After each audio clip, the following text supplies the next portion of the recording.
Kaixo ikasleok, goratu debatzen lehenengo mailan gaudela, hirugarren unitatean, nolako itxura, halako erabakia.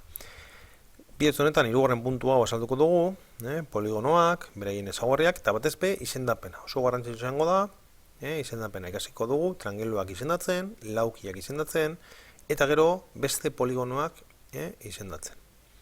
Helburua, irudilauak izendatzea, eta irudilauen ezaugarrien arabera propietate geometrikoak arrazoitzea. Guazen, hiru talde. Hiru aldekoak direnak, triangeluak, lau aldekoak, laukiak, eta besteak. Bost alde edo gehiagokoak.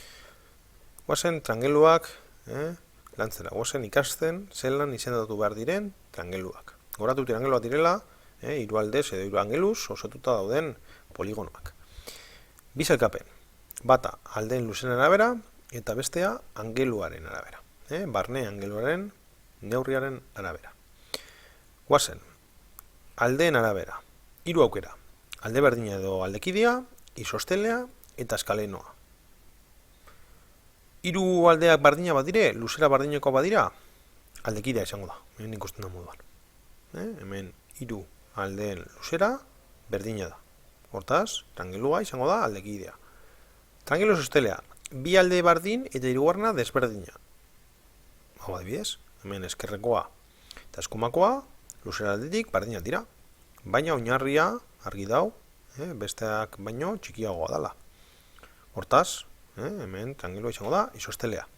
Eta bukatzeko triangelu eskalenoa, hiru aldeak desberdinak. Hemen ikusten duzu moduan, hiru alde luzera desberdina da. Hortaz, triangelua izango da eskalenoa. Hori, sailkapen bata. Bestea, angeluen arabera, barne angeluen arabera. Hemen, angelu zuzena edo triangelu zuzena, zorrotza eta kamutza. Noiz izango da triangelu bat zuzena? Bargi. Angelu zuzen bat duenean. Zaterako, hemen argi dago triangelu zuzen bat dagoela, hortaz, triangelu hau izango da, triangelu zuzena. Simple. Zorrotza. Hiru angeluak, laurogeita hamaretik berakoak direnean. Hemen, adibidez, hiru barne angeluak, laurogeita hamar gradukoak, baino txikiagoak dira. Hortaz, triangelu hau izango da zorrotza.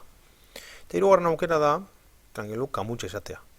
Hemen, hiru angelutariko bat izango da laurogeita hamaretik gorakoa. Hemen adibidez, barne angelu bat, bi, hiru, eta argi dau, hirugarren hau, dela laurogeita hamaretik gorakoa. Horretik, triangelu hau izango da kamutza.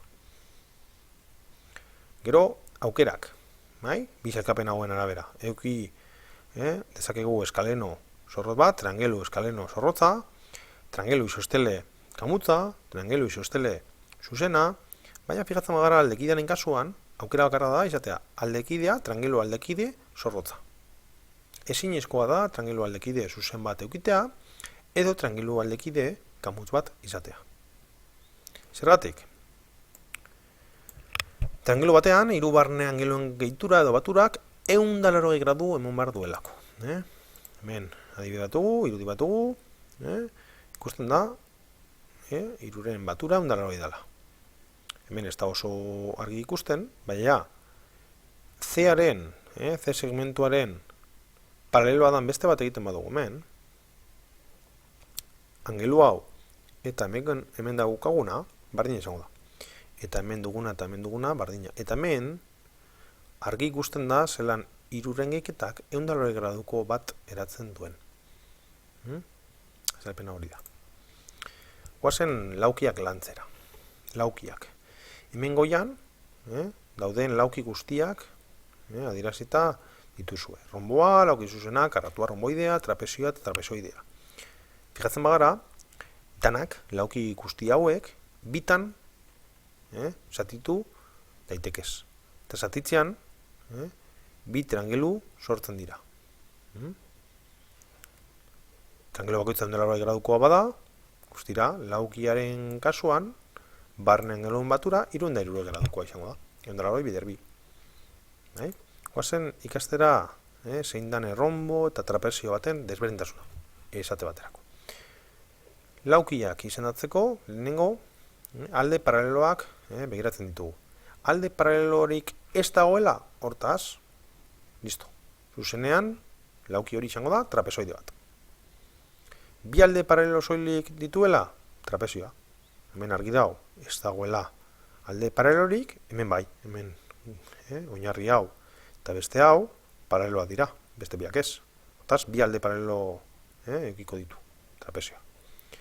Eta gero egiko ditugu besteak, beste laurak, paralelogramoak. Horiek izango dire aldeak, bineka, paraleloak dituztenak.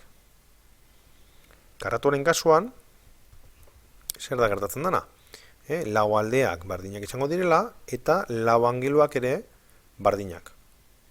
Goratu laukiak direla lau alde eta lau angelu dituzten poligonoak. Karratua, laurak bardinak eta angeluen kasuan ere laurak bardinak. Erronboaren kasuan zer gertatzen da? Aldeak bardinak izango direla, baina angeluak binaka bardinak. Angelu hau eta angelu hau bardina izango da. Eta hau bardina, baina hau eta hau desberdina izango da. Erronboaren kasuan. Kerukiko ditugu laukizuzenak. Laukizuzen kasuan aldeak binaka bardinak izango dira, baina angelu guztiak bardinak izango dira. Erronboidaren kasuan aldeak binaka bardinak laukizuzenak gertatzen zen moduan, baina angeluak izango dire binaka berdinak. Angelu hau eta hau bardinak dira, eta hau bardinak, baina besteen artean desberdinak. Eta horren arabera, sailkatzen dira lauki guztiak. Eta bukatzeko, bost alde edo gehiagokoak. Hau aurreko bideotzan ere azaldu genuen, eta oso simplea da. Poligonoak sailkatzeko, hemen ikusten duzun moduan, edo hemen azalduta dago moduan, 3 sailkapen desberdin daude. Bat, alde kopuruaren arabera, eta horren arabera izendatzen genituen triangelua, laukia, pentagonoa, hexagonoa, oktagonoa eta bar. Gero barne angelua, eta horren arabera esaten genuen, aurra edo ganbila esan, eta bukatzeko aldeen luzeraren arabera. Luzera bardinekoak baziren, erregularra izango zen. Aldeen luzera desberdina bada, irregularra. Eta 3 sailkapen hauek gehituta, osatzen da bost alde edo gehiagokoak izendatzeko erabiltzen dugun prozedura. Esate baterako. Hemen daukaguna. Hemen lehenengo begiratuko dugu alde kopurua, 1, 2, 3, 4 eta 5, hortaz hau pentagono bat izango da. Gero begiratu behar ditugu barne angeluak, denak dira ganbilak, hortaz pentagono ganbil baten aurrean gaude, eta bukatzeko aldeen luzerak begiratu behar ditugu. Hemen aldeen luzerak argi eta garbi desberdinak dira. Hortaz edukiko dugu pentagono ganbil irregularra. Pentagono ganbil irregularra. Beste honetan, adibidez, lehenengo eta behin alde kopuruak neurtuko ditugu, 1, 2, 3, 4, 5 eta 6, hortaz hexagono baten aurrean gaude, aurra do ganbila, barne angeluen arabera, kasu honetan argi dago, barne angelu hau 180 baino handiagoa dela, hortaz aurra izango da, hexagono aur baten aurrean gaude, eta bukatzeko aldeen luzera, barrio ere, aldeen luzera desberdina da, hortaz hexagono aur irregularra. Eta hemen, barrio ere, aldeen kopuruak, 1, 2, 3, 4, 5, pentagono baten aurrean gaude, barne angeluak hemen argita garbi, danak 180tik berakoak direla, hortaz ganbila, eta aldeak bardinak, hortaz erregularra, pentagono ganbil erregularra. Hortaz, bost alde edo gehiagokoak beti izendatzen da, dira honen arabera. Alde kopurua, gero barne angelua eta gero aldeen luzera. Hortaz, 3 hitz agertu behar dire beti.